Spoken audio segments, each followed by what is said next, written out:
ہے میرا فرمایا ہوا، سارے عالم پر ہوں میں چھایا ہوا۔ بسم اللہ الرحمن الرحیم۔ عزیز طلباء و طالبات، میں ہوں پروفیسر شہزاد فیض۔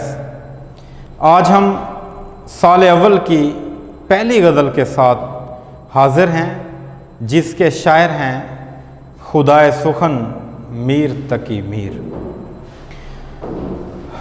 آئیے آغاز کرتے ہیں میر تقی میر کی پہلی غزل کا۔ سب سے پہلے میر کا تعارف دیکھیے کہ اصل نام محمد تقی اور میر تخلص تھا۔ آپ 1723 کو آگرہ میں پیدا ہوئے۔ آپ کا تعلق سادات خاندان سے ہے، یعنی سید خاندان سے، اور والد جو ہے وہ درویش کامل تھے۔ میر کے والد کی 2 بیویاں تھیں۔ میر نے ابھی ہوش نہیں سنبھالا تھا کہ والدہ کا انتقال ہو گیا۔ میر ابھی 14 سال کے تھے کہ والد بھی داغ مفارقت دے گئے۔ بچپن میں ہی انہوں نے اپنوں کی جدائی اور فکر معاش نے ان کے دل پر گہرا اثر ڈالا۔ میر کے سوتیلے بھائی حسن کا رویہ بھی برادران یوسف جیسا تھا۔ میر کو غم دوراں کے ساتھ ساتھ غم جاناں نے بھی گھیر لیا۔ حالات سے دل برداشتہ ہو کر میر دلی چلے گئے اور وہاں اپنے سوتیلے ماموں کے پاس رہے، جن کا نام سراج الدین علی خان آرزو تھا۔ آپ شاعر تھے۔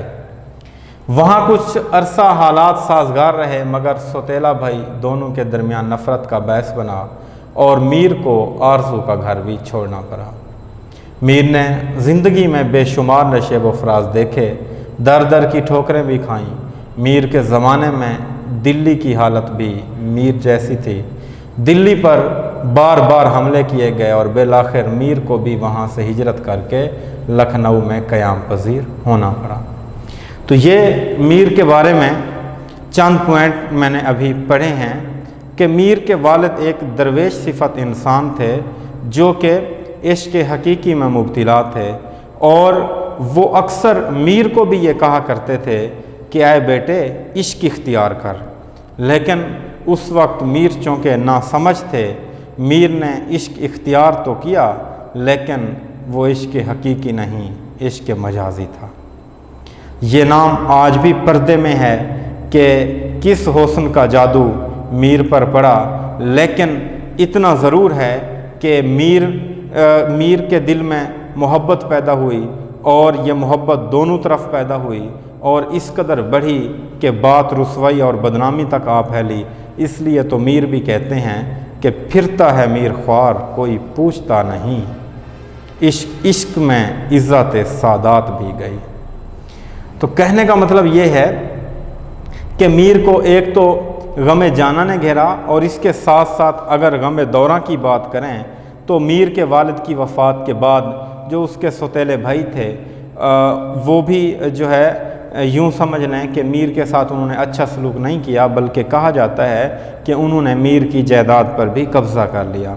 اور پھر میر جو ہے وہاں سے ہجرت کر گئے، اور جب وہ دلی پہنچے تو وہ جو ہے اپنے سوتیلے ماموں کے پاس پہنچے، تو میر کے سوتیلے بھائی نے اپنے ماموں کو اس کے خلاف اس طرح بھڑکایا، نفرت پیدا کی کہ آخر کار میر کو ان کے گھر سے بھی روانہ ہونا پڑا۔ میر نے در در کی ٹھوکریں کھائی ہیں، فکر معاش نے بھی ان کو گھیرا ہے، محبوب کا غم بھی تھا، اور اس کے ساتھ ساتھ جس دور کے اندر میر شاعری کر رہے تھے، اس وقت دلی پر بھی بار بار حملے کیے جا رہے تھے۔ تو اپنے محبوب شہر کو اس طرح خون آلود دیکھ کر میر کی طبیعت کے اندر حساسیت مزید پیدا ہوئی، اور کچھ عرصہ تو وہ جنون کی کیفیت میں بھی مبتلا رہے۔ عزیز طلباء و طالبات، میر نے اپنے غموں کو آفاقی غم بنا کر اس طرح پیش کیا کہ وہ غم صرف میر کا غم نہیں، بلکہ ہر شخص کا غم دکھائی دیتا ہے، اور یہی وجہ ہے کہ میر ہر دل عزیز شاعر ہیں۔ اس کی وجہ یہ ہے کہ وہ آفاقی شاعر ہیں۔ ایک نقاد لکھتے ہیں کہ اگر دلی کی تاریخ نہ لکھی جاتی تو میر کی شاعری ہی کافی تھی دلی کی تاریخ کو پڑھنے کے لیے۔ یعنی میر کی شاعری کے اندر اس کے دور کی جھلک بھی دکھائی دیتی ہے، اور جو اس کا ذاتی غم تھا اس کو اس طرح پیش کیا کہ وہ ہر شخص کا غم دکھائی دیتا ہے۔ یہی وجہ ہے کہ میر کو خدا سخن یا شہنشاہ غزل کہا جاتا ہے۔ اسلوب پر بات کرتے ہیں کہ میر کو خدا سخن کہا گیا ہے۔ خدا سخن یعنی شاعری کا خدا۔ انہوں نے مختلف اصناف شعر میں طبع آزمائی کی، مگر ان کی پہچان غزل گوئی ہے۔ وہ بلا شبہ غزل کے بادشاہ ہیں۔ خلوص، درد و غم، ترنم اور سادگی کی بدولت ان کی غزلیں دل پر اثر کرتی ہیں۔ ان کی شاعرانہ عظمت کا اعتراف نہ صرف ان کے ہم عصر شعراء نے کیا بلکہ متاخرین نے بھی انہیں سراہا ہے۔ یعنی میر اپنے زمانے میں بھی اپنا لوہا منوا چکے تھے، اور میر کے بعد میں آنے والے بھی میر کی برابری کا دعویٰ کرنے کی بجائے میر کی تقلید کر کے فخر محسوس کرنے لگے۔ حتیٰ کہ غالب جیسا پہاڑ شاعر بھی یہ کہہ رہا تھا کہ ریختہ کہ تم ہی استاد نہیں ہو غالب۔ کہتے ہیں اگلے زمانے میں کوئی میر بھی تھا، یعنی جب غالب کو تمام ادبی حلقوں میں تسلیم کیا گیا، ان کو استاد کہا گیا، تو غالب نے بھی خود کو استاد کہنے کی بجائے میر کی عظمت کا اعتراف کیا ہے۔ تو اس میں کوئی شک نہیں کہ میر بہت بڑے شاعر ہیں۔ میر کے 6 دواوین ہیں، اور آئیے آج ان کی پہلی غزل کے پہلے شعر کا مطالعہ کرتے ہیں۔ باقی اشعار کی تشریح اگلے لیکچرز میں کی جائیں گی۔ تو پہلا شعر ہے کہ جس سر کو غروراج ہے یا تاجوری کا، کل اس پہ یہیں شور ہے پھر نوحہ گری کا۔ تاجوری کا مطلب ہے بادشاہت، نوحہ گری کا مطلب ہے رونا پیٹنا۔ یعنی جس شخص کو آج شہنشاہی کا غرور ہے، کل اس کی موت پر ماتم ہوگا۔ عزیز طلباء و طالبات، فن لحاظ سے اگر اس شعر میں دیکھیں تو سب سے پہلے آپ کو ایک لفظ دکھائی دے گا، جس سر کو غروراج ہے یا تاجوری کا۔ یہ یہاں دراصل یہاں کے معنی دے رہا ہے، کیونکہ جو شعر ہوتا ہے وہ علم عروض کے تحت وزن اوزان پر مشتمل ہوتا ہے، اور اگر یہاں پر لفظ یہاں کی بجائے یہاں لکھا جاتا تو شعر کا وزن ٹوٹ جاتا۔ لہٰذا یہ ایک اصول کے تحت، قاعدے کے تحت اس یہاں کی ہے کو حذف کیا گیا ہے۔ اس کے بعد جس سر کو غروراج ہے یا تاجوری کا، یعنی سر کہہ کر مراد لیا جا رہا ہے پورا انسان۔ اسے کہتے ہیں مجاز مرسل، یعنی جب جز کہہ کر کل مراد لیا جائے یا پھر کل کہہ کر جز مراد لیا جائے تو اسے کہتے ہیں مجاز مرسل۔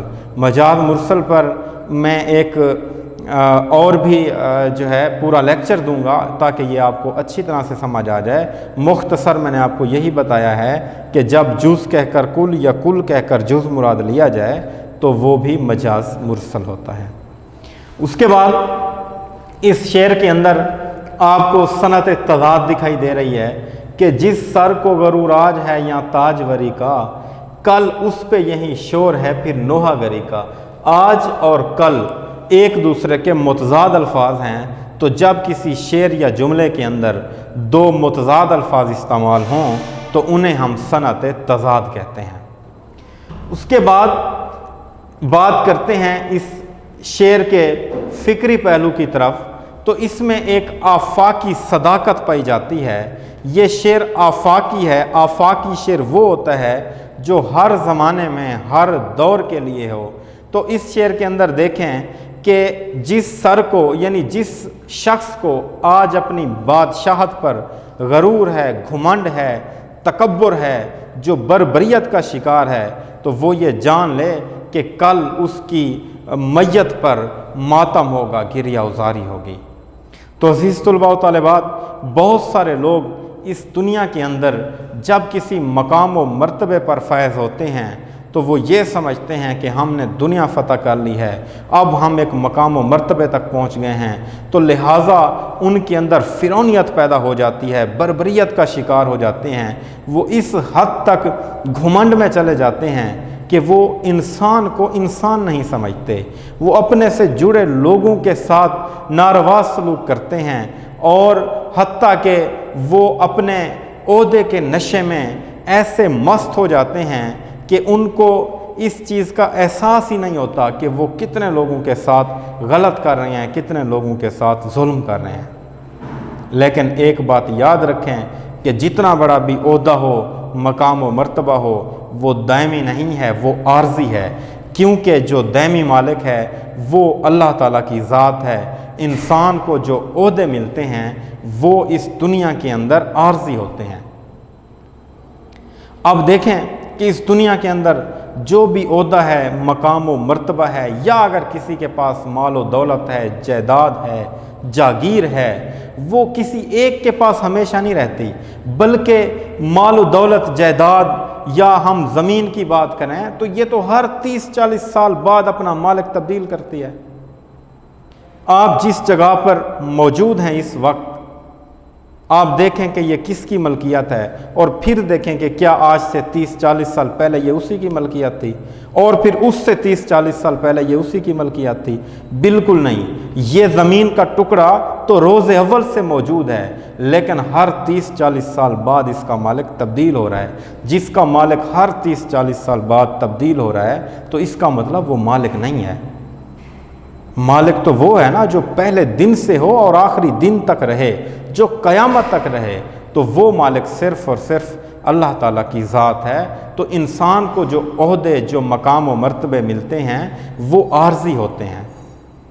اور اس کے علاوہ انسان جب بعض اوقات بادشاہ بن جاتا ہے، کسی حکمران بن جاتا ہے، تو اس وقت بھی وہ سمجھتا ہے کہ میں عام لوگوں سے مختلف ہوں، میرا رہن سہن عام لوگوں جیسا نہیں ہے، لہٰذا اس وقت جو ہے وہ عام لوگوں سے کنارہ کشی کرتا ہے، اور پھر وہی شخص جب اپنے عہدے سے دستبردار ہوتا ہے، جب ریٹائرڈ ہوتا ہے، تو اس کے بعد وہی شخص ہوتا ہے انسانوں کے لیے، لوگوں کے لیے ترس رہا ہوتا ہے۔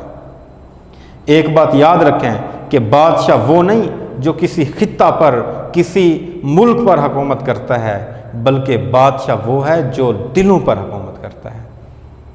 اور اگر کوئی شخص دنیاوی طور پر بادشاہ ہے اور اس کے آس پاس لوگ ہیں، تو ضروری نہیں کہ وہ اس سے محبت کرتے ہوں، وہ اس کے عہدے کی وجہ سے، اس کے خوف کی وجہ سے اس کے قریب ہیں۔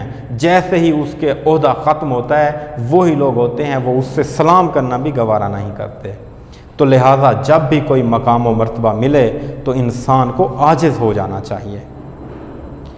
اس کے علاوہ اس شعر کے اندر ایک اور حقیقت بھی پائی جا رہی ہے، کیونکہ کسی بھی شاعر کو سمجھنے کے لیے اس کے زمانے کا مطالعہ کرنا بہت ضروری ہوتا ہے۔ تو جس وقت میر تقی میر شاعری کر رہے تھے، اس وقت اگرچہ ہندوستان میں مغلیہ سلطنت کی حکومت ضرور تھی، لیکن وہ زوال پذیر ہو چکی تھی۔ نام کی حکومت تھی، لیکن اس وقت جو ہے ان کے درمیان خانہ جنگی بھی شروع ہو چکی تھی، اور پھر جو ہے اس خانہ جنگی کی وجہ سے اس حد تک نفاق پھیل گیا تھا، حتیٰ کہ آپ مغلیہ سلطنت کی تاریخ اٹھا کر دیکھیں تو آپ حیران ہو جائیں گے کہ بیٹے اپنے والد کو اس غرض سے قتل کر رہے تھے کہ اس کے مرنے کے بعد میں بادشاہ بنوں گا، اور بعض دفعہ باپ اپنے بیٹوں کو قتل کر رہا تھا کہ یہ مجھ سے تخت نہ چھین لیں، اور بادشاہ کے مرنے کے بعد بیٹوں کے درمیان جنگیں شروع ہو جاتی تھیں۔ ایک بیٹا کہتا تھا کہ والد کے بعد میں بادشاہ بنوں گا، بڑا بیٹا کہتا تھا میں بنوں گا، چھوٹا کہتا تھا میں بنوں گا، دونوں کے درمیان جنگیں شروع ہوتی تھیں، اور پھر بادشاہ وہی بنتا تھا جو زندہ بچ جاتا تھا۔ بھئی اس حد تک ان کے اندر نفاق پیدا ہو گیا، اور پھر اس کے ساتھ ساتھ یعنی جو دنیا کی لالچ، مقام و مرتبہ اور دنیا کی ہوس ان کے دلوں میں بیٹھی ہوئی تھی، تو ایسے عالم میں میر ان کو پیغام دے رہے ہیں کہ کوئی بھی مقام و مرتبہ دائمی نہیں ہے۔ شعر دیکھیے کہ ہوئے نامور بے نشاں کیسے کیسے، زمین کھا گئی آسماں کیسے کیسے۔ اس دنیا کے اندر بڑے بڑے لوگ پیدا ہوئے، اتنی طاقتور مخلوقات بھی اس دنیا کے اندر، اتنے طاقتور انسان بھی یہاں پر آئے ہیں جن کے دراز قد ہوتے تھے، اور اتنا ان کے پاس طاقت ہوتی تھی کہ وہ چلتے ہوئے اگر ان کو دھوپ محسوس ہوتی تھی تو وہ درخت کو پکڑ کے جڑوں سے نکال لیتے تھے اور چھتری کے معنی سایہ کرتے تھے۔ اس حد تک زوراور انسان، ایسے انسان جو دنیا کے اندر رہ کر اپنے آپ کو خدا سمجھتے تھے کہ میں خدا ہوں، خدائی دعویٰ کرنے والے لوگ بھی کدھر ہیں؟ ان کو زمین کھا گئی ہے، کیڑے مکوڑوں کی غذا بن گئے ہیں۔ شعر دیکھیے، موت سے کس کو رستگاری ہے، آج وہ کل تمہاری باری ہے۔ تو کسی کو بھی موت سے فرار حاصل نہیں ہے، کسی کو بھی موت سے رستگاری نہیں ہے، ہر ایک نے ایک دن مر جانا ہے۔ اور دنیا کا سب سے بڑا سچ یہی ہے کہ چاہے کوئی کسی بھی مذہب سے تعلق رکھتا ہے، کسی بھی عقیدے سے تعلق رکھتا ہے، اس چیز کا انکاری کوئی نہیں ہوگا، موت پر سب یقین رکھتے ہیں۔ اس کے علاوہ اس شعر کا ایک پہلو یہ بھی نکلتا ہے کہ جب دلی پر بار بار حملے ہوئے، نادر شاہ کے حملے، بیرونی حملے، یعنی جب بار بار دلی کو خون آلود کیا گیا، بار بار جو ہے دلی کو لوٹا گیا، تو ایسے عالم میں ایک شاعر جس کی اپنے شہر کے ساتھ محبت عام انسان سے بھی بڑھ کر ہوتی ہے، اور جب وہ اپنی آنکھوں سے اپنے محبوب شہر کو اجڑتا ہوا دیکھ رہا ہو تو اس کے دل سے ایک آواز نکلتی ہے، ایک چیخ نکلتی ہے، وہ تڑپ اٹھتا ہے اور کہتا ہے کہ جس سر کو غرور آج ہے یہاں تاجوری کا، کل اس پہ یہیں شور ہے پھر نوحہ گری کا۔ اور دلی کے حوالے سے ایک اور شعر دیکھیے کہ مجھ کو پل میں اجاڑنے والے، مجھ کو پل میں اجاڑنے والے صدیاں درکار ہیں بحالی میں۔ اسی کے ساتھ ہی لیکچر کا اختتام کرتے ہیں، باقی اشعار کی تشریح اگلے لیکچرز میں کی جائے گی۔ اپنا بہت سارا خیال رکھیے گا، دعاؤں میں یاد رکھیے گا۔ اجازت چاہتا ہوں، اللہ حافظ۔